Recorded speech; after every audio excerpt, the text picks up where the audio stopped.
Hello, wonderful people of YouTube. I'm Leader Starboy, and it's been 4 months since my last review. Jesus fuck, what's wrong with me? Today, we'll be taking a look at Transformers Dark of the Moon Deluxe Class Barricade. Barricade came out in 2011 as the sole Decepticon in the Wave 2 Deluxe assortment. For those of you who don't know who Barricade is, Barricade was from the live-action Michael Bay Transformers movies, debuting in the first movie in 2007, and also appeared in Dark of the Moon in 2011 and The Last Night in 2017. He also remains the only Movie 1 Decepticon to have not died throughout the entire series, and remains one of 2 Movie 1 Transformers to not die at all, the other being Bumblebee. Barricade's vehicle mode is fantastic. He turns into a Celine Mustang police car with an exquisite glossy black finish. The painted detail is everywhere it needs to be, and even the taillights are painted. I wasn't the biggest fan of the white spoiler, but it grew on me. He rolls remarkably well, and has 0 gaps worth speaking about. Barricade's car mode also features a really dumb Cell-Force mode, where you lift up the rear bumper and there's some molded guns in the rear.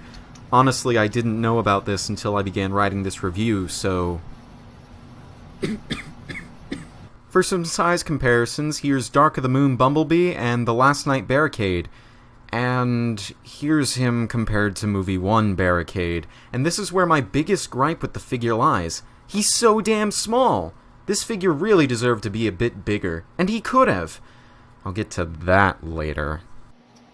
To transform Dark of the Moon Deluxe Class Barricade, first, open the sides of the vehicle, bring them forward, unhook the legs from the back, take the rear bumper, pull it out, pull out the rear legs, and fold them down. Spin the arms around, spin the bumper around, spin the waist around, untab the legs, bring them forward, unfold the feet, snap in the waist, bring down the back, bring up the arms all the way, tab in the chest, fold the windows up, spin these parts around, flip out the hands, and unfold the doors just a little bit.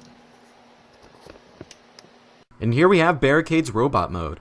Honestly, this is the most screen-accurate Barricade we've ever gotten from the deluxe price point. The new sculpting and paintwork is amazing. He almost looks like he popped out of the screen. His head sculpt is wonderfully done, and his red eyes really pop. He has some new purple on his thighs, which really make the color scheme come together. I really like his new chest panel, which emulates the warped look of his movie model, and the way it hides away is ingenious. But he does have some problems. The hood panel just behind his head is really unforgivable to me. It could have easily been folded away more. His thighs have huge blocks of kibble behind them, making them just look chunky.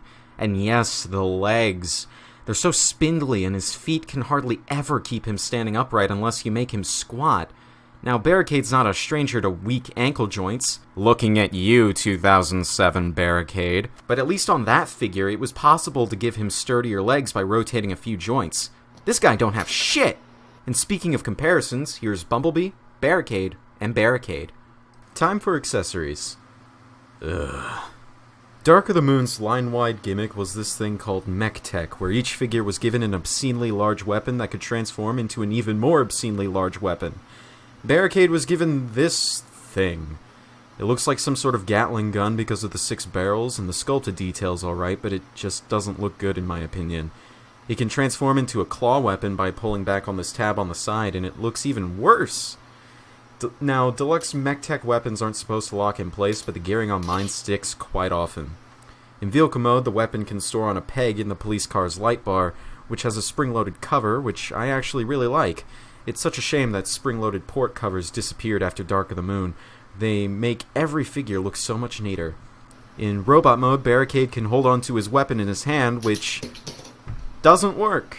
His hands just have too loose a grip on the gun, which isn't helped by the fact that they're posable. If you really want to store it in robot mode, there is a 5mm port on each shoulder, but it is so tight, and it honestly just looks dumb. For posability, Barricade's got ball-jointed head, ball joint at these panels on his shoulders, hinge joint for the elbow, double with a ball joint for inward motion, can also function as a swivel, hinge at the hand and at the finger, swivel at the waist, hinge joint at the hip, ball joint hip, thigh swivel, double jointed knee, but they can't go that far. They can go a lot forward though, and hinge joint at the ankle. Is Barricade a good figure? Is Barricade a bad figure? Hell no. Is this figure better than the 2007 version? That's subjective. The 2007 version is a lot bigger, can be a lot sturdier, and has a little frenzy figure to boot. But the Dark of the Moon figure is a lot more screen accurate, a lot more posable, and doesn't have a dumb punching gimmick. Overall, on the Leader Starboy review scale, patent pending, I'd rate Barricade as great. This has been Leader Starboy, and I'll see you all in another 4 months.